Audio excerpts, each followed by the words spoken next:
night. What was the middle name of his best friend in 3rd grade? Alyssa demands a very thorough history. I find Alyssa sitting in the resident lounge, which is her working area of choice when we're on call. She's wearing blue scrubs that make her eyes look bluer. Alyssa isn't beautiful, although sometimes I wish she were because it would give me another reason to hate her. She's on the cusp of beautiful, but she's a little too skinny, a little too tall, her forehead a little too long. My mother always says the forehead is what makes the face. I'm not sure I agree with that one, but Alyssa's forehead definitely isn't doing her any favors. Alyssa must be as sleep-deprived as I am, but she doesn't look it. Her straight brown hair is swept back into, I think it's a chignon. Although I truthfully don't know what the hell a chignon is. Not one little hair is out of place.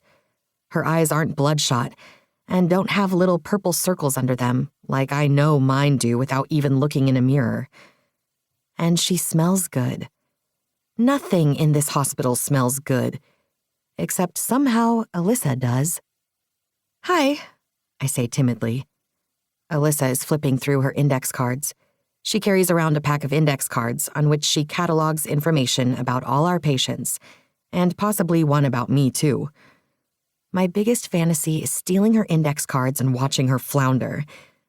Then I get disgusted with myself that stealing index cards has now become my biggest fantasy. In any case, she doesn't look up from her cards when she speaks to me. "Are you ready?" she asks me.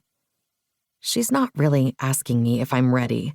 She's really saying to me, "You better be ready and not be wasting my time, girly." I wring my fists together and in the process, I crumple my notes slightly. Even though it's 3 a.m, I've got a little surge of adrenaline going.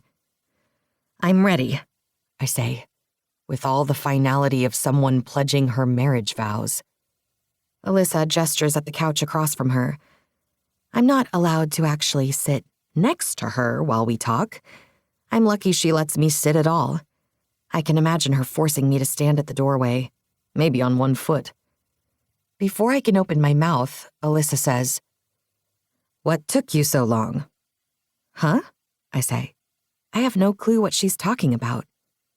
Alyssa finally raises her eyes from her index cards. "What took you so long?" she says again, louder this time.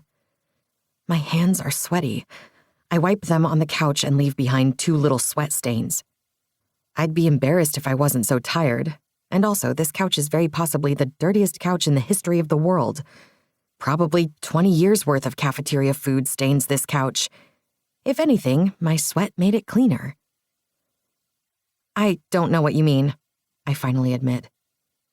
"Connie got her last patient after you did, yet she presented him to me 10 minutes ago," Alyssa says.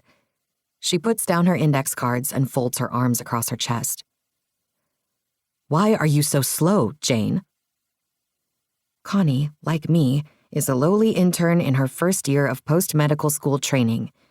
I secretly suspect that Connie and Alyssa are twins separated at birth. They even have that secret twin language where they look at each other, and I can tell they're exchanging sentiments of how incompetent I am. Connie has conveniently provided Alyssa with a model of how to correctly do all the things I'm doing wrong. "What are you doing that's slowing you down so much?" Alyssa says. It's 3 a.m, yet she won't let this go. I rack my brain to think of an answer I can give that will end her line of questioning. I can't think of anything. I honestly didn't think I was that slow. Mr. Lehman is a complicated patient, more complicated than Connie's guy with chest pain that was clearly indigestion. But I know that isn't going to be an acceptable answer for Alyssa. "You need to work on being faster," Alyssa finally says. She clucks her tongue. "Well, go ahead." I clear my throat. Around midnight, my throat always starts feeling scratchy and dry. I suppose it's just my naive body telling me I need sleep. Mr. Lehman is a 56-year-old man with a history of heart failure and diabetes who has been having increased shortness of breath for the last week. Alyssa takes notes as I talk about how the emergency room discovered that Mr. Lehman was having an exacerbation of his heart failure, and his lungs were...